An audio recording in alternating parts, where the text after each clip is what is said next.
Hi everyone, a warm welcome to Lakshya online training. मैं ज्ञानदीप और आज मैं आप लोगों को एक बेसिक कैलकुलेशन दिखाने जा रहा हूं, या फिर आप बोल सकते हैं एक कॉमन कैलकुलेशन हम करने जा रहे हैं। और मैं पूरा एक्सप्लेन करूंगा कैसे करके ये कैलकुलेशन हो रहा है। तो ये जो कैलकुलेशन है ये है ईएमआई कैलकुलेशन।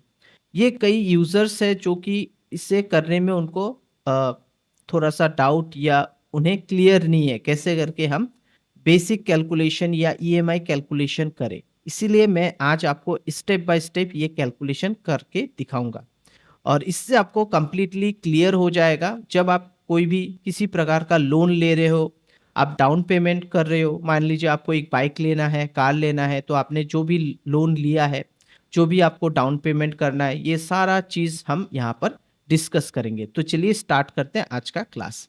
तो यहाँ आप देख सकते हो, यहाँ पर ऑलरेडी मैंने कैलकुलेट करके रख दिया है, लेकिन मैं यहाँ पर साइड में ही और अच्छे से आपको एक्सप्लेन करूंगा। मान लीजिए आपको एक प्रिंसिपल अमाउंट है जो कि आपको लोन लेना है, ठीक है। तो मान लीजिए आपको एक बाइक खरीदना है, बाइक का जो कंप्लीट जो पैकेज है, पूरा पैसा कितना लगेगा, मान लीजिए 1,40,000 आपको क्या करना है, आपको देना है। ओके, तो आपके पास है 20,000 डिपॉजिट। आप डाउन पेमेंट कितना करना चाहते हो, 20,000 आप देना चाहते हो, ठीक है। तो 20,000 हमने दे दिया। तो रिमेनिंग हमें कितना देना है, हम जस्ट यहाँ पर इक्वल देंगे। ये जो बाइक का अमाउंट है 1,40,000, इससे हम माइनस कर देंगे ये जो डाउन पेमेंट है इसको। तो हमारा आ गया 1,20,000 हमको देना है। और किसी जगह में 12% होता है, किसी जगह में 16% होता है, कहीं पर 8% ऐसा कुछ होता है। तो मान लीजिए मैंने यहाँ पर 8% दे दिया, ठीक है। अब आपको रेट ऑफ इंटरेस्ट मंथली का निकालना पड़ेगा, क्योंकि आप मंथली इंटरेस्ट दोगे। अब आपको जो मंथली इंटरेस्ट निकालना है वो आपको निकालने के लिए इक्वल देना होगा। और जो भी आपका ये ईयरली रेट है 8%, ये ईयरली है, इसको हम लोग मंथली में निकालेंगे। तो इक्वल इसको सिलेक्ट करना है, डिवाइडेड बाय 12, ठीक है। तो हमारा ये क्या हो जाएगा, मंथली रेट आ चुका है, ठीक है। अब हमारा मंथली रेट आने के बाद हमारा टाइम जो है, यहाँ पर हम टाइम दे देते हैं। अब आपको मंथली टाइम निकालना है, इसके लिए इक्वल देना है। और यहाँ पर जो ये 3 साल है इसको सिलेक्ट करना है, मल्टीप्लाई बाय 12 कर देना है, ठीक है। और एंटर करना है। तो यहाँ देख सकते हैं 36 मंथ आपका आ चुका है, ओके। इसके बाद आपको अब कैसे निकालना है, यहाँ पर आपको इक्वल देना है। यहाँ पर एक फॉर्मूला है PMT, ब्रैकेट डालना है। अब आपको रेट जो लेना है वो मंथली वाला रेट लेना है, क्योंकि आप ईएमआई निकाल रहे हो।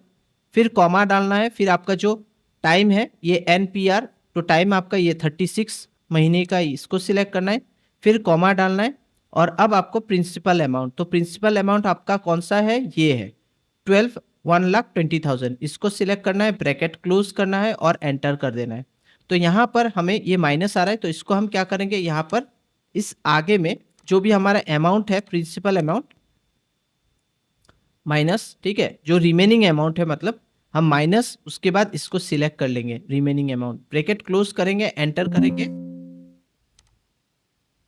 ये जो है आपका 3,760 ये आपका आ चुका है, क्या बोल रहे हैं, ईएमआई, ठीक है। अब हम इस ईएमआई को कैलकुलेट कैसे करेंगे, इसको सिलेक्ट करेंगे। सिलेक्ट करने के बाद जो हमारा ईएमआई है उसको हम 36 से मल्टीप्लाई कर देंगे। तो आप देख सकते हैं आपको कितना पैसा ज़्यादा देना है, 1,35,000, ठीक है। आपको रिमेनिंग जो अमाउंट था वो था 1,20,000, लेकिन आपको इंटरेस्ट विथ इंटरेस्ट देना है 1,35,000। 1,20,000 से आपको मतलब 15,000 करीब ज़्यादा देना है। अब हम इक्वल देंगे, इसको सिलेक्ट करेंगे, इससे माइनस कर देंगे जो भी रिमेनिंग अमाउंट है, ठीक है। तो आपको 15,000 रुपया, 15,373 समथिंग आपको ज़्यादा देना है।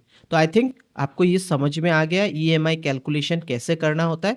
अगर आपको हमारा वीडियो समझ में आ रहा है, या ये जो ईएमआई कैलकुलेटर मैंने बना के दिखाया, ये सब चीज़ जो मैंने समझाया, अगर आपको समझ में आ रहा है, प्लीज़ लाइक कीजिए, शेयर कीजिए और सब्सक्राइब कीजिए हमारे चैनल को। Thank you.